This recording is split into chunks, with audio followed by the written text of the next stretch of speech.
சிவபுராணத்தில் சிவனின் அருளையும் தரிசனத்தையும் பெறுவதற்கான அற்புத ரகசியங்கள் மறைந்து உள்ளன என்பது உங்களுக்கு தெரியுமா? சிவபெருமான் தனது பக்தர்களுக்கு விரைவாக அருள் தருபவர் என்பதை நாம் அனைவரும் அறிவோம்.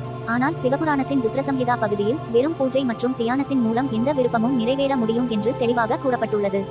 அவற்றில் மிக சக்தி வாய்ந்தது மகா மருத்யுஞ்சய மந்திரம். இந்த மந்திரத்தை எவ்வளவு அதிகமாக ஜபிக்கிறீர்களோ அவ்வளவு பெரிய பலன் கிடைக்கும். 1,00,000 முறை ஜபித்தால் கடந்த ஜென்மங்களின் பாவங்கள் அனைத்தும் நீங்கும்.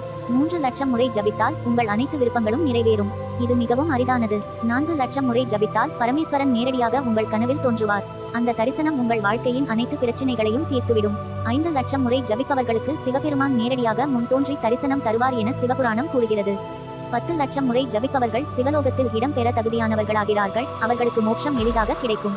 மந்திரத்துடன் சேர்த்து சில பூஜை முறைகளின் மூலமும் மோட்சம் அல்லது மிக உயர்ந்த பலனை பெறலாம். 1,00,000 அரளி இலைகளால் சிவனை பூஜித்தால் மோட்சம் கிடைக்கும். 1,00,000 வெற்றிலை பத்திரங்களில் ஓம் நமசிவாய எழுதி சமர்ப்பித்தால் உலகில் எதையும் சாதிக்க முடியும். ஆனந்தமும் நித்திய சிறப்பும் கிடைக்கும். புராணம் கூறும் இந்த தெய்வீக ரகசியங்களில் நீங்கள் எதை நிறைவேற்ற விரும்புகிறீர்கள் என்பதை காமெண்ட்ஸ் சொல்லுங்கள்.